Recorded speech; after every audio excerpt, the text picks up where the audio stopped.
Today's episode is brought to you by Musical Theater Radio's merch store. Looking for that perfect gift for someone or just want to treat yourself to some great musical theater themed merch? Head to musicaltheaterradio.com and click on the All Things Theater button on the homepage and check out all the different designs available. And now, today's interview. Welcome back to another episode of Be Our Guest here on Musical Theater Radio. I am your host, as always, Jean-Paul Jovanoff. Today is another Discover a Musical edition, where you, the listener, and me, the host, get to learn about a show together. Falling in Love with Mr. Dellamort sees three lost souls receive an unexpected invitation to spend New Year's Eve at Maison Dellamort, a remote South Carolina guest house with a peculiar yet magnetic host. To tell us more about the show are its creators, Jack Feldstein and Paul Doust. Jack, Paul, welcome to the show. Thank you. It's a pleasure to be here and wonderful to see you. Thanks for having us. Perfect. So now before we get into the show, I always want to get to know our guests a little bit better. So I always ask for a 30-second bio. So Jack, I'm going to start with you. Who is Jack in 30 seconds? A 30-second bio. Okay. I'm originally Australian. I live in New York City now. I'm now a New Yorker. And I am a writer and an animator. Very nice. That's what I am. Perfect. And Paul, who are you in 30 seconds? I'm also Australian, currently living in Australia. Grew up in Sydney, but worked in New York with Jack for 10 years. And my background's in film and television. I'm a composer, but have fallen in love with musical theater while I was living in the States. Well, that leads me into my next question, because I'm always curious. Were you always into musical theater growing up, or was that something you discovered a little bit later in life? Jack, again, we'll start with you. Okay, definitely, that's a very clear answer. When I moved to New York City, I fell in love with musical theater because it's the center of musical theater here. And I just saw brilliance around me, and I understood how difficult it was to create musical theater. And the best of musical theater was just sublime. And so that was it. I fell in love, and you know what love is. You must follow your love. You don't have a choice. And Paul, yourself. Yeah, very similar. I actually had very little musical theater sort of experience, either writing or just, absorbing it as an audience member until moving to the States, and yeah, just completely was transformed and transfixed by it.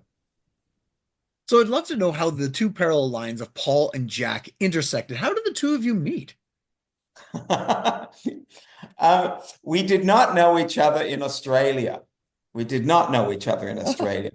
I had moved to New York City, and then Paul, I think 1 year later, was coming to New York City, and through a strange confluence of events, including exes and mothers and fathers of exes, Paul had my email. Paul was given my email as a contact here in New York. He reached out. I was developing a musical, and I said, give it a bash, Paul, in an Australian way. Paul gave it a bash, and thus it came to pass. I loved what Paul had done with some lyrics I'd given him, and he created a fantastic song. And I just said, well, you're the one, mate. And on we went. Yeah, there was a film connection originally. So like I had moved as aspiring film composer, and Jack had done a lot of work with neon animations that he sort of works in. And so that was the connection initially, but then it transformed into this musical project, which was, and here we are. It took moving all the way around the world Correct. for the two of you. I'm Exactly. curious. How close were you guys in Australia, for your hometowns? Would you have We're in met the same Australia? hometown. Really? We're in Sydney. We went to the same film school as well, but yeah, we went to the same. I went a little bit before, but we went to the same film school, so we were in the same industry in Australia. I think it's kismet. I think there's no chance you two would not have met wherever you were in the planet. Well, I think it was It's very fortuitous possible. Yeah. and serendipitous. Thank you. Awesome. So let's talk about the show. Tell us, tell us the synopsis of the show and why you wrote it in the first place. So, okay, the show initially, I'm going to give you like a little elevator pitch, a very quick one. Death falls in love and it's funny. That's pretty much all I ever say to do with falling in love with Mr. Dellamort. That's what it's about. So the question was, was it written? That's such a good question. It's a question I always get, and it's one I never have an answer to. I sat in a room and the two most mysterious things in the world are death and love. To me, I don't know about anyone else, okay? To me, they've always been, and they remain, very mysterious, enigmatic sort of things. And I wanted to explore them. And in doing so, I married them in a way. Right. And Paul, how did you feel about that concept? What was your thought when you were approached? I mean, I love the concept. I'll be honest, like I was just at the time in my life where Jack and I met and Jack said, let's do a musical together. He could have said it was about frogs jumping into an ocean and I don't know, it could have been anything. And I would have said yes. Because I think it was really about Jack and really about his enthusiasm and my eagerness to learn a new craft, basically. That's To learn, yeah. got me into, yeah. And then we can, I don't know if we're jumping the gun, but Jack, after I'd done like a couple of demo songs for him, and then he said, hey, I want you to meet this theremin player, Dorit Chrysler. And I'm like, oh, this is it. This is the hook to the show. And this is where I was like 100% on board. Not just sort of like dabbling, my feet into the ocean.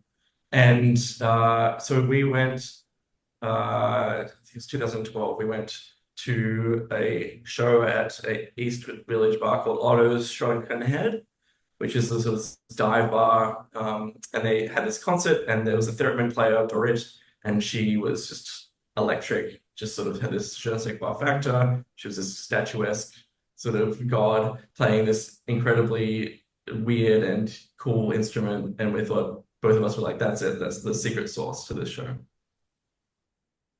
So when you heard that, how did you think, how am I going to write for that?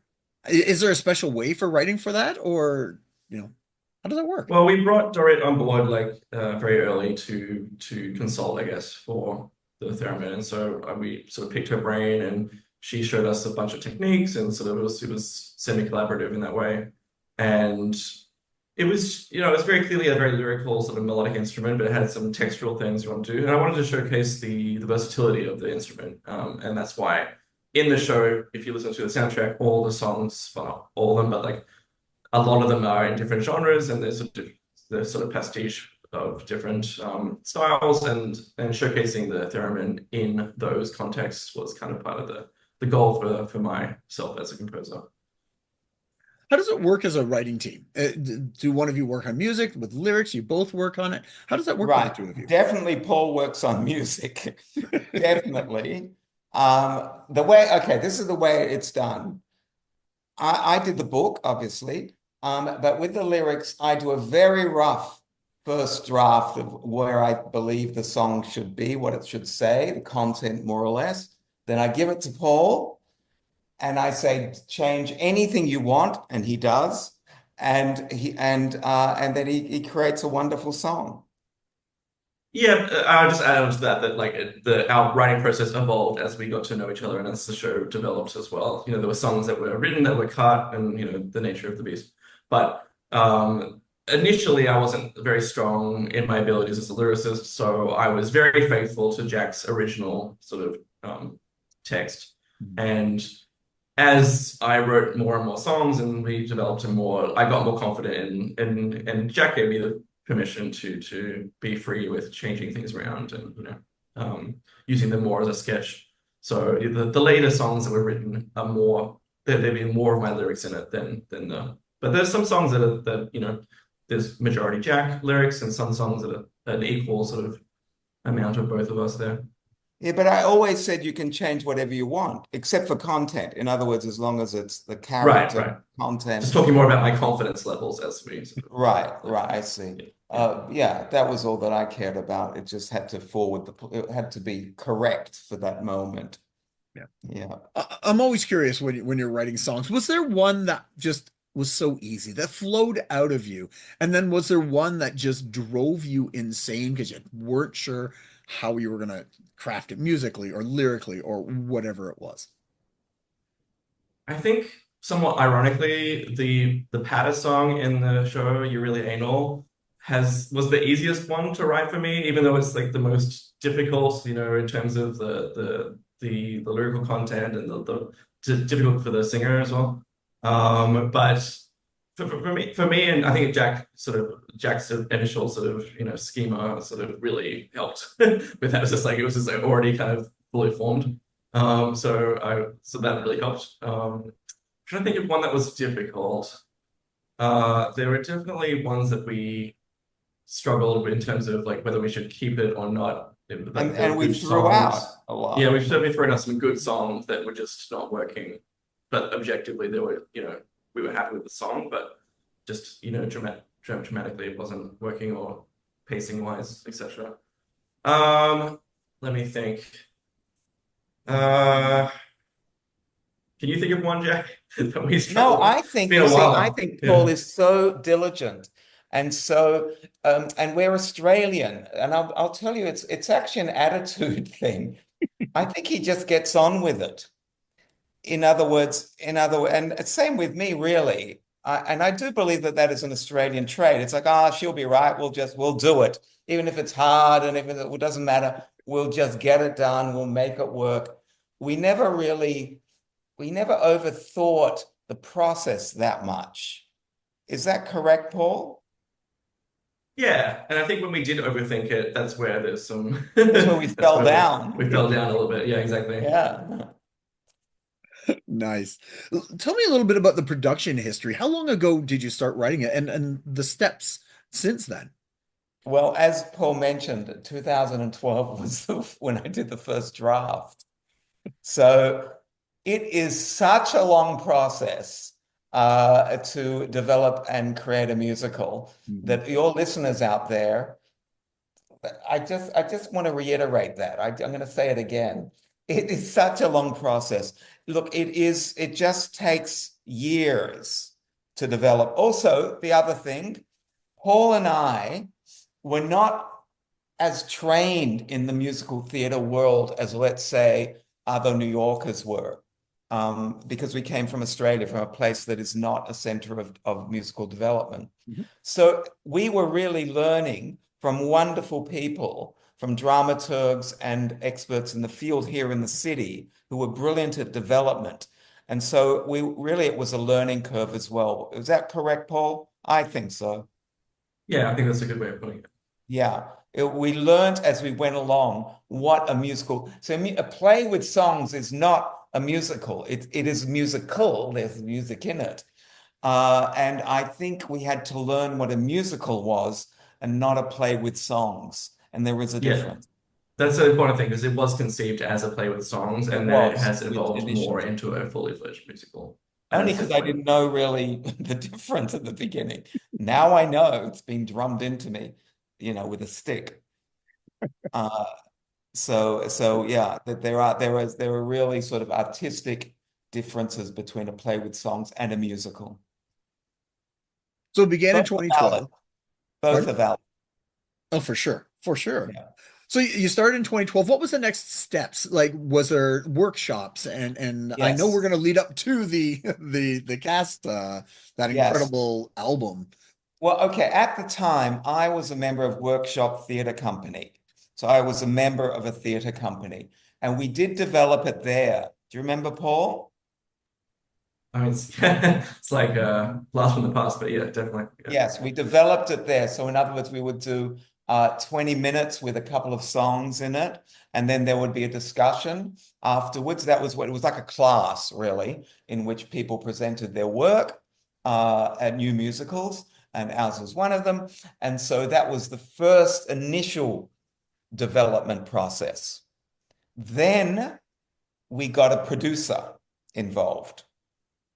So it was optioned by a producer, and the producer subsidized or found money to do workshops, readings, really. There were readings. There were, there were musical readings.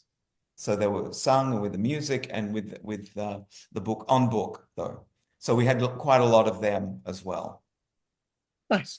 It's unfortunate. It's a necessary evil, right? When you're working on a show, you got, yeah, it's crazy how much work goes into it. That, yes, like you said, it is a really amazing amount of work. You're totally correct.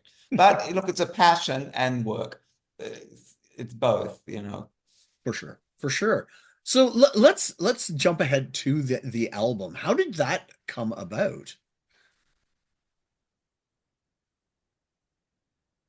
Paul? Well, Paul, because the album, I just need to clarify one thing. So are we talking, we're talking about the album, or are we talking about the whole recorded play plus songs? Actually, I'm not 100% certain what we're talking about on this podcast here. Well, the soundtrack you're talking about as well. Yeah. We're talking about the show itself, but there's that incredible, it's an audio musical, right? You got turned into that. I'd love to hear about, just all of that Right. stuff. Yeah. So both the show and the soundtrack. So both the show and the soundtrack. Yeah. Okay. So we got another producer. So this first producer took us to a certain level, and that was all we could go with that producer. Then another producer got involved, and with that particular producer, we were going to have a production downtown here on Gramercy Park in a club and everything. And then, as you might remember, something happened called COVID. Yeah. There was a pandemic. So everything fell to pieces. But our producers, then, they had, while there was COVID was going on and everyone was panicking, especially in theater, our producers got the idea of doing a recording of the whole shebang of the play plus the music. And so we got really great, because none of these Broadway stars were working at the time, we got them. Yeah. We had Tony Award-winning, that's the positive, the ironic silver lining that came out of that is that we had really Tony Award-winning performers in our recording of Falling in Love with Mr. Dellamort, which is online everywhere. Now, for the album, Paul, you can speak more of that. Yeah, I mean, that was a pretty, succinct sort of timeline of events. But yeah, I don't know, Jean-Paul, if you want to delve into the specifics of the recording process or anything like that. I'm good. Yeah, because it's always interesting to, you're in, like you said, you're in Australia, so the time zone difference. Well, I mean, that's a good segue because I've often said to Jack, like, I wish we had a documentary crew doing the behind the scenes for this recording, because it was unbelievable, actually, what we were able to pull off. If you knew all the things, if you just listened to the album and you thought it was like, professionally done in a Manhattan recording studio somewhere, then I hope that's what people think, but like it really was not that. So basically, our producers, by the way, are Mark Rubinsky and Tony Cristrino, and they organized the funds for the talent, and we hired Cricket Myers, who's our sound designer, and Lena Gabrielle for music assistant. And Lena and I worked closely with the music and sound and with Cricket to sort of make sure that everything was working cohesively. But in terms of the logistics, we had sent basically sort of laptop and mic packs to all the talent. So there was 6 people in our cast. Gavin Lee, who did the narration, didn't have a singing part, although he is featured in the first song, To Die For. But yeah, so basically we had to make sure that all the talent could, sing, but and comfortably, but also were able to operate, their laptops to we had this program, I can't remember which program the cricket used, but it was, she would control the sessions from remotely from LA, which is where she's based. And so we would have these sessions. We had this very unreal timeline. I was doing 2 a.m. So I had moved back to Australia because Australia at the time had no COVID cases. So I was like, well, why be in New York and pay New York rent if I can move back to Australia? And then, of course, immediately Australia went into lockdown. So, Australia went into lockdown and the rents went up. Yeah, exactly. So anyway, so I sort of alluded to this before, but I was doing 1 a.m., 2 a.m., 3 a.m. recording sessions, my time, with all the talent. And we were dealing with Sydney time, LA time, New York time. Sometimes I think Dorit was in Berlin at the time, or Austria. Yep, that's right. Lena was in Texas. There's so many different times. I think we had 6 time zones at one point. Our director, Ella J. New, she was in Barbados at the time. That's right. So I was just in my kitchen because I was getting my floors done. And I was just in the kitchen trying to lead these recording sessions with Lena. At 2 in the morning. At 2 in the morning with these amazing Tony Award-winning and very talented cast. But they were all great. The cast were fantastic, and they were very good supports of everything. I think James Munro Iglehart literally was in his coat closet recording. Yes, he was. I could see him. I can see him now, just sort of coats flanking him left and right, just as he was doing these great takes. So that's just like sort of painting a picture of what we were dealing with. It's crazy. The pandemic obviously was terrible, but we so much incredible theater and skills and everything came out of it that we all had to pivot because everyone thought, oh, theater's dead. What are we going to do? But we all figured out something to do, and we all learned how to be audio stars and record things, and we just figured it out. And so congratulations on doing that. That's fantastic. Yeah, thank you. It was quite a and because we didn't know how long it would last, that pandemic, and it really was a creative endeavor for everyone, a collaborative creative endeavor that people were doing what they weren't used to doing. But the talent was so great.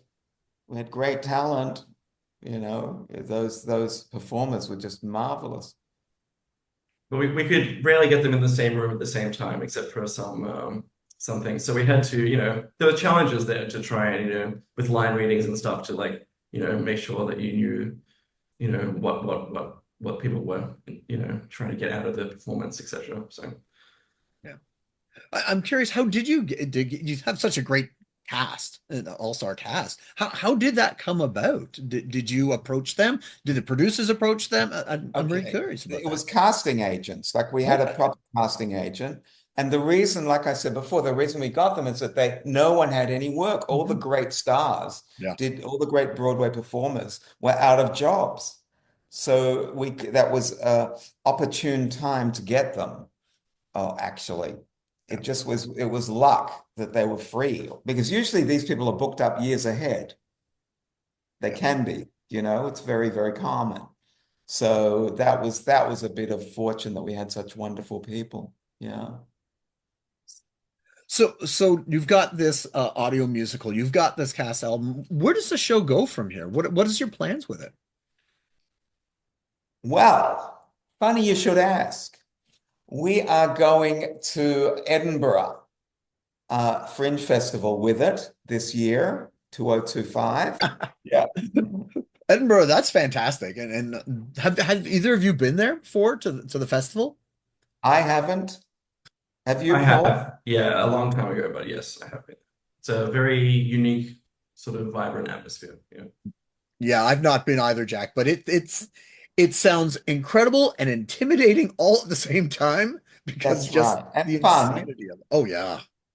It sounds fun. I think there's going to be an element of fun in there as well. And that's what we want. Because Dellamort has fun in it. Yes. So that's the other, it's perfect. I mean, I think anyway, I intend to have fun.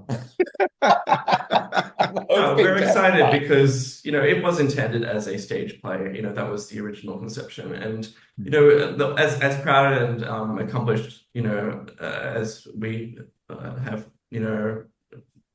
as proud as we are of the show in its audio form, look, you don't get to see the theatricality of the theremin, for example. It's a very visual kind Yeah. of thing. There are things that are missing, that we would like to showcase that, that are more visual elements. And, sort of, we're excited for that new and old kind of development for the show. That's awesome. So my question is, how do people get to know more about the show? The websites, the socials, and about you guys as well. Well, people can definitely follow me on Instagram, Jack Feldstein, and they would definitely be able to find me. Paul, I'm very bad at my social stuff, but you can also follow me, Paul at Paul Doust Music, on all the socials. But the show itself, you can listen to it's available for streaming on all the major platforms, Spotify, Apple Music, etc.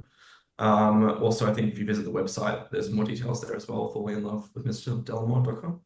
yep. All they have to do is if you put Falling in Love with Mr. Dellamort, it'll come up. So that the website will come up, I think, first.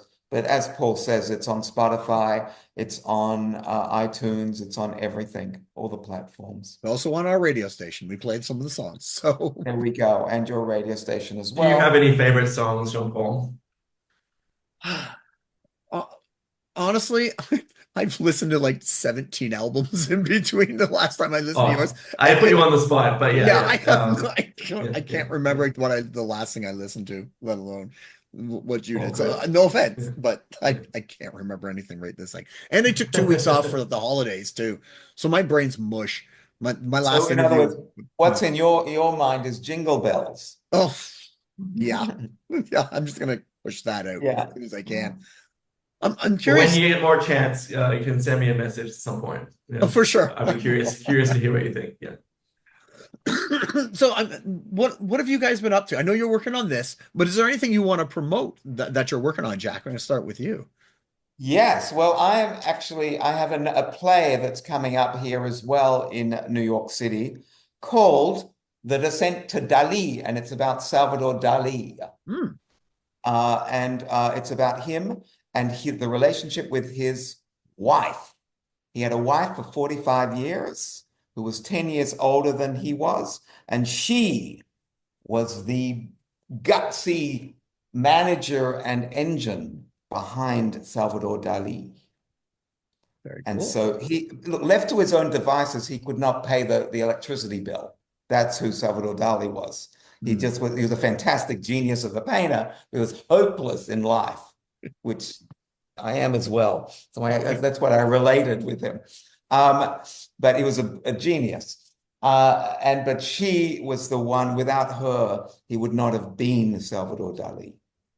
So that's what the play's about. And that's at AMT Theatre, 354 West 45th Street. And that's going to be on later this year. So we're having a big presentation of it March 31.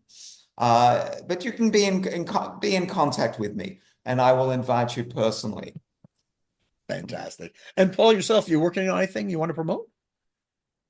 Yes, actually. I have a background in choral arrangements. I write for choirs a lot. And in 2019, I did an album called Reinventions, where we reinvented a bunch of pop songs in an ethereal classical style. And I'm actually recording the second follow-up album, Reinventions 2, this October in New York. And so that'll be out in November, December this year. But you can listen to the first album on all the streaming platforms. It's a beautiful meditative kind of experience if you're into that kind of thing. So check it out if that sounds interesting to you. Very cool. Well, congratulations to the both of you on the show and what you've got going on and where the show's going to go in Edinburgh and London and who knows where beyond that. That's fantastic.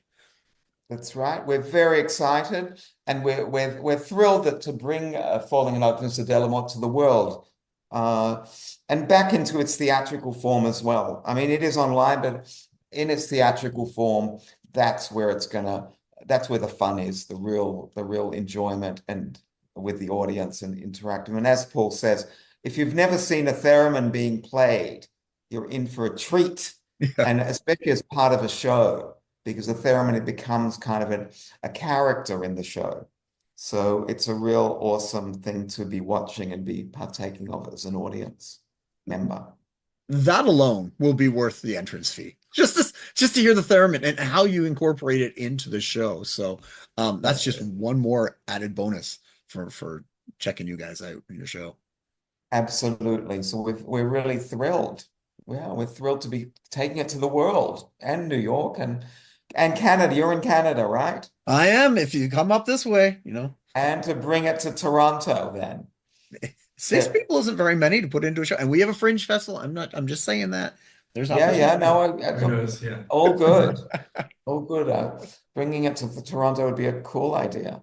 Fantastic. Yeah, we're very excited for the next steps, and yeah, thank you for bringing it to the world on the radio.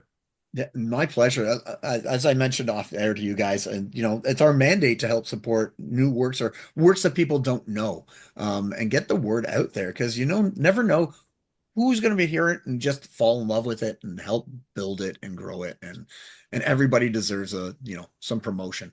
So Thank you. I'm That's happy very, to very kind. And who knows who'll fall in love with Mr. Dellamort. Exactly. What an end. What a segue to the end. That was perfect. Paul, Jack, thank you so much for coming on. And yeah, I look forward to following the journey of Mr. Dellamort as it grows and moves forward in the future. Thank you very much for coming on. Awesome, awesome. What a Thank pleasure. you. Awesome. All right. So we were just talking with Jack and Paul about their show, Falling in Love with Mr. Dellamort. If you're at the Edinburgh Fringe, check it out next year because that will be fantastic to go see. Tune in next week as we speak with another guest or guests about their life, love, and passion that is musical theater. I am your host, as always, Jean-Paul Jovanoff. And until next time, I'll see you when I see you.